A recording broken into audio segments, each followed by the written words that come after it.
یسرا مسلسل مسکرا رہی تھی. اچھا تو بتائیں کوئی لڑکی کب کسی لڑکی سے کسی لڑکے سے اس کی فیملی کے بارے میں پوچھتی ہے؟ یسرا نے بھی آنکھیں پھیلائیں. مصنوعی حیرت سے پوچھا. فاضل شرمانے کی اداکاری کرتے ہوئے بولا. جب وہ لڑکی اس لڑکے سے شادی کی خواہش مند ہو. یہ کہہ کر وہ شرمانے اور مسکراتے ہوئے چہرے کسی شرمیلی لڑکی کی طرح چھپا گیا. یسرا بے ساختہ ہنسنے لگی. لیکن میرا ایسا کوئی ارادہ نہیں ہے. یہ سن کر وہ یسرا کو غور سے دیکھنے لگا. مجھے اس جواب کی 100% امید تھی لیکن پھر میں نے سوچا بندہ بشر ہے کیا پتہ چلتا ہو سکتا ہے کبھی میرے خیال میں کسی کے دل سے گزر ہی جائے. فاضل کی بات یسرا کو سنجیدگی سے نہیں لینی تھی. جانتی تھی کہ وہ کبھی سیریس نہیں ہوتا. اسد شوٹ کے سین کو آخری تنقیدی نظر سے دیکھ کر ان کے کمرے میں آیا. چائے اگر ختم ہو گئی ہو تو یہ شوٹ کمپلیٹ کر لیں. فاضل اور یسرا کو کسی بات پر مسکراتے دیکھ کر اسد نے پوچھا. بڑی معنی خیز نظروں سے ان دونوں کو دیکھ رہا تھا. یس سر ہو گئی چائے ختم. یسرا نے اپنا کپ سامنے ٹیبل پر رکھ دیا. شوٹ ختم ہوتے ہی اسد نے یسرا سے ہوٹل میں چلنے کے لیے کہا.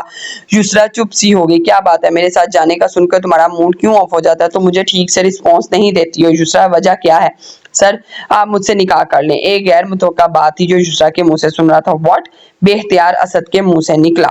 فواد پورے راستے گمسم بیٹھا رہا تھا. کچھ نہیں بولا. گھر آ کر اپنے کمرے میں چلا گیا. اس وقت تو بالکل ٹوٹ سا چکا تھا. 6 مہینے کی تگ و دود کے بعد مہرونسا کے پاس پہنچا تھا. یہ اس کی محبت ہی تھی کہ وہ اسے ہر حال میں قبول کرنے کو تیار تھا. لیکن مہرونسا کے انکار نے اس کے اندر اتنی ٹوٹ پھوٹ کر دی تھی کہ وہ مزمل سا ہو کر اپنے بیڈ پر گرا تھا. اپنے اوپر باندھے سارے ضبط کھو چکا تھا. اس وقت وہ پھوٹ پھوٹ کر رو رہا تھا. اگلے ہی روز اس نے اپنے والد سے کہہ دیا کہ وہ ملک سے باہر جانا چاہتا ہے. اس کی بھائی کی فیملی پہلے سے ہی جرمن میں رہتی تھی. یہ سن کر اس کے والد نے فوراً سے حامی بھری اور وہ چاہتے تھے فواد یہاں سے چلا جائے. ڈیڈ میں وہاں جاتے ہی بھابھی کی بہن سے نکاح کر لوں گا. آپ لوگ یہی چاہتے تھے نا. مجھے اب رشتے پر کوئی اعتراض نہیں ہے. مہرونسا نے جو اسے چھوڑ دی تھی وہ پاکستان میں رہ کر خود کو نہیں سنبھال سکتا تھا. مہرونسا کھانا کھانے سے پہلے ٹومی کو کھانا دے دیتی تھی. وہ کتے سے پہلے بہت ڈرتی تھی لیکن پچھلے 1 ماہ سے اسے کسی چیز سے خوف نہیں آتا تھا. ٹومی کے پاؤں پر پتھر لگنے سے چوٹ لگ گئی تھی. مہرونسا نے پہلے اسے دوائی لگائی پھر اس کے سامنے کھانا رکھا اور اس کے ساتھ ہی بیٹھ گئی. وہ درد کے مارے منہ سے یوں آوازیں نکال رہا تھا جیسے وہ درد اس کے لیے ناقابل برداشت ہو. اس بے زبان جانور کی آنکھوں سے آنسو بہہ رہے تھے. وہ کھانا بھی نہیں کھا رہا تھا. مہرونسا نے جب اپنے ہاتھ سے اس کے آنسو پونچھے تو وہ کتا اسے حیرت سے دیکھنے لگا. اتنا تو وہ بھی جانتا تھا کہ مہرونسا اس سے ڈرتی ہے. لیکن جب مہرونسا نے اسے اپنے ہاتھ سے کھانا کھلایا تو وہ چپ چاپ کھانے لگا. بڑی احتیاط سے وہ کھا رہا تھا کیونکہ مہرونسا کے ہاتھ میں لرزش تھی. شاید اندر کا خوف ابھی بھی باقی تھا. کتے نے بھی اسے خوفزدہ کرنے کی کوشش نہیں کی. جب حازم لاؤنج میں داخل ہوا تو اس کے ہاتھ میں شاپر تھے. ٹومی کو مہرو کے ہاتھ سے کھانا کھاتے دیکھ کر ایک حیرت کا جھٹکا اسے لگا.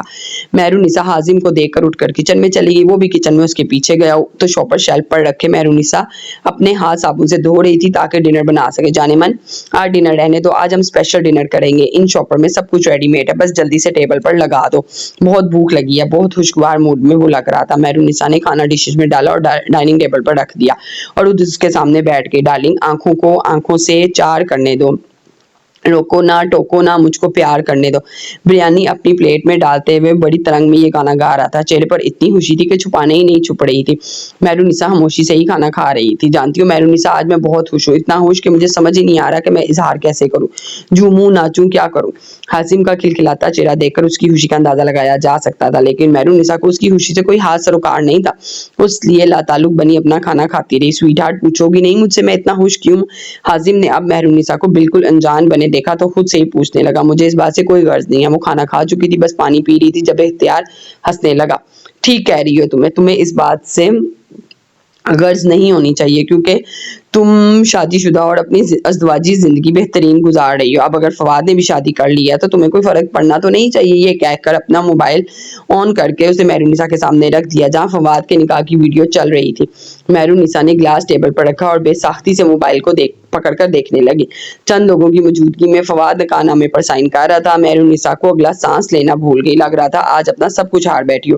مہرونسا کا اترا چہرہ دیکھ کر حازم ہنسنے لگا. کیا ہوا جانے من رونا آ رہا ہے دکھ ہو رہا ہے؟